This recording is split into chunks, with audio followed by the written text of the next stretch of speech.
किसान साथियों, मैं जगबीर गसोला। हम लंबे समय से हरियाणा प्रदेश के अंदर जल भराव या अन्य कारणों से खराब हुई खरीफ की फसलों की स्पेशल गिरदावरी करवा करके 50,000 रुपये प्रति एकड़ के हिसाब से किसानों को मुआवजा देने की जो मांग कर रहे थे, उसी के आधार पर हरियाणा प्रदेश के मुखिया द्वारा 2 दिन पहले एक बयान जारी किया गया, जिसके अंदर 12,000 रुपये प्रति एकड़ के हिसाब से किसानों को मुआवजा देने की मांग की। हम हरियाणा प्रदेश के मुख्यमंत्री को याद दिलाना चाहते हैं कि जब भाजपा सरकार सत्ता में नहीं आई थी, उस समय भाजपा सरकार के बड़े बड़े दिग्गज नेताओं ने देश और प्रदेश के किसानों से वादा किया था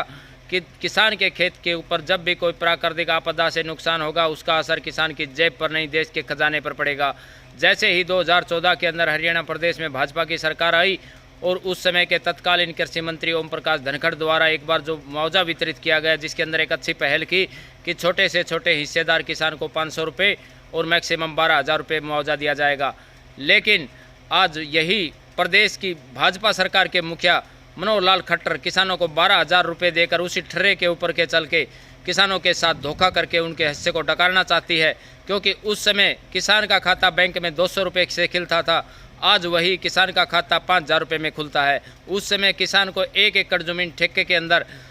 15 से 20,000 में मिलती थी, आज वही 1 एकड़ ठेके के ऊपर ज़मीन 30 से 40,000 रुपये में मिलती है। उस समय खाद का भाव था वो दोगुने हो गए, बीज के भाव दोगुने हो गए, दवाइयाँ बहुत महंगी हो गई, महंगाई 10 गुना शिखर पर चढ़ गई। लेकिन प्रदेश का मुखिया आज भी उसी 12,000 के ठर्रे के ऊपर चल करके किसानों के हक को डकारना चाहता है, जो सरासर हरियाणा प्रदेश के किसानों के साथ अन्याय किया जा रहा है, और यह अन्याय किसी सूरत में बर्दाश्त नहीं किया जाएगा। अगर हरियाणा प्रदेश का मुख्यमंत्री वास्तव में ही किसानों को कुछ लाभ देना चाहता है, तो न्यूनतम कम से कम 5,000 रुपये छोटे से छोटे किसान को और मैक्सिमम 50,000 रुपये प्रति एकड़ के हिसाब से किसानों को मुआवजा देकर के राहत देने का काम करे। अन्यथा किसानों को ये 12,000 रुपये के हिसाब से दे करके किसानों के साथ ठगी ना करे, क्योंकि 12,000 रुपये में किसान की ठेके की ज़मीन के पैसे भी पूरे नहीं होंगे। उसके बाद बीज है, खाद है,